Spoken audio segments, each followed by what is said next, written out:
Legendary scientist Isaac Newton said that he was only able to see as far as he could because he was standing on the shoulders of giants.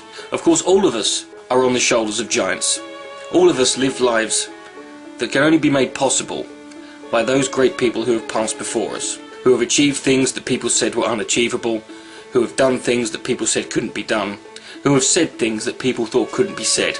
But there is an unfortunate trend that whilst some people stand on the shoulders of giants, most of us unfortunately are quite content to sit there and soak up the spoils, whilst laying no foundation for anyone else to stand on our own. Whenever I'm dealing with racists or racial supremacists, they always talk about how people of their race have achieved so much.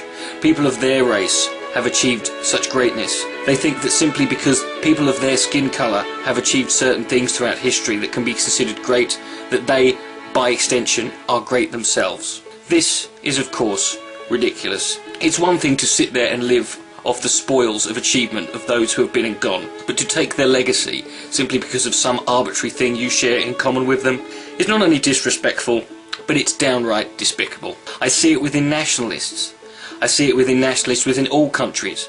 People talking about how people from their country in history have achieved greatness, and because they achieved greatness and were from this country, this immediately means that they, being from this country, are great too, and are entitled to more of that greatness, and entitled to be considered greater. The same happens with religious people and non-religious people. I hear religious people talk about how great things have been done by people of their religion in the past, as if this makes any difference to their own contribution. I see atheists go around quoting statistics about how studies have shown that atheists are more intelligent than non-atheists or religious people, and that this automatically means that they personally should be considered more intelligent than any religious person. I see it with gender as well. I see men and women both talking about how men and women have both done great things, and because they are a man and or / woman, they should necessarily be considered great. And I see it even a greater extent to cultural divides on a grander scale.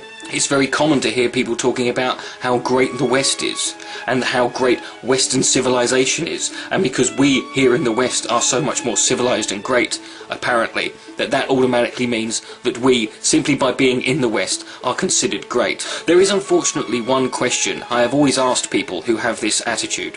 That one question is simply this: what have you done? Not you as in your race, not you as in your nationality or your religion. What have you personally done? I never ever get an answer. And I know why I never get an answer. It's because the answer is simply nothing. Now that's fine, because most people will go through their lives not achieving the greatness that we all wish we could. But that doesn't mean we have any excuse to sit there and claim that we have, or that we do, or that we could have done if it wasn't for those damn blacks, or those damn whites, or the Jews, or men, or women, or the Christians, or the Muslims, or the atheists, or the evil Western imperialists, or the barbaric Middle Eastern cave dwellers. There's no shame in trying and failing. There is no pride in never trying at all.